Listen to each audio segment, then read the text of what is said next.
Министерот Филипче повторно не си достои на зборот, откако викендов кажа дека сите кои се пријавени до 30 април на вакцинација.мк ќе добијат термин за имунизација најдоцна до утре.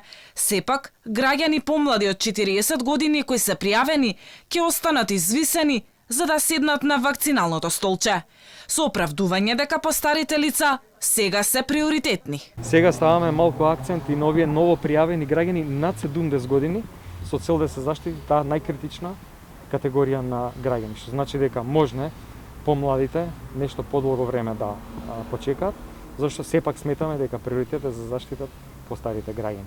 По реакциите на јавноста дека се вакцинираат млади луѓе, акцент не е ставен на оние со хронични болести. Министерот објасни дека тоа се случувало само во некои општини. Помладите беа вакцинирани заради тоа што во општината или во пунктот во кој што се пријавени веќе била исцрпена бројката на вакцинирани постари граѓани, меѓутоа еве повторно со ново пријавените ставаме акцент на вакцинација на постарите.